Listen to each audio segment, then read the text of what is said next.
కర్నూలు జిల్లా ఎమ్మిగనూరు నియోజకవర్గం నందవరం మండలం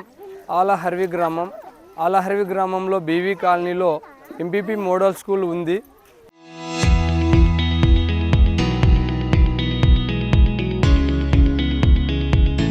ఇక్కడ 1 నుంచి 5వ తరగతికి 150 మంది పిల్లలు ఉన్నారు.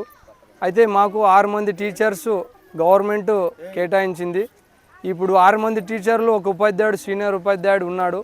ఆయన కూడా మెడికల్ లీవ్లో పోతానని చెప్తున్నాడు. పిల్లల పరిస్థితి చాలా దారుణంగా ఉంది.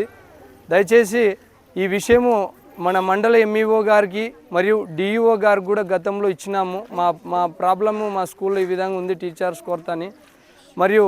మరి రాష్ట్ర ముఖ్యమంత్రి అయినటువంటి నారా చంద్రబాబు నాయుడు గారు మరియు deputy CM Pawan Kalyan sir గారు మరియు విద్యాశాఖ మంత్రి నారా లోకేష్ సార్ గారు మా మీద, మా ఊరి మీద, మా పిల్లల మీద దయ ఉంచి మాకు 5 మంది టీచర్లని కేటాయివ్వాలని కోరుతున్నాము.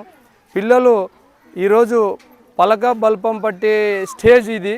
ఇక్కడ టీచర్స్ లేనందువలన టీసీలు తీసుకొని వాళ్ళ తల్లిదండ్రులు ఈరోజు పొలాలకు తోలుకుపోయే పరిస్థితి కూడా ఉంది. ఎందుకంటే ఇక్కడ ఊర్లో చదువుకోవడానికి టీచర్లు లేరు. కాబట్టి దయ ఉంచి మా స్కూల్ పైన మీరు తొందరగా డిప్యుటేషన్ వేసి పిల్లలకు న్యాయం చేయాలని మన గవర్నమెంట్ని కోరుతున్నాము. గతంలో కూడా మన నారా లోకేష్ గారికి కూడా కలిసి ఇచ్చొచ్చినాను. ఇప్పుడు కూడా వీళ్ళ టీచర్స్ చేసి మా స్కూల్ని విద్యా అడుగుల్లో వేయాలని చెప్పేసి గవర్నమెంట్ని కోరుతున్నాం.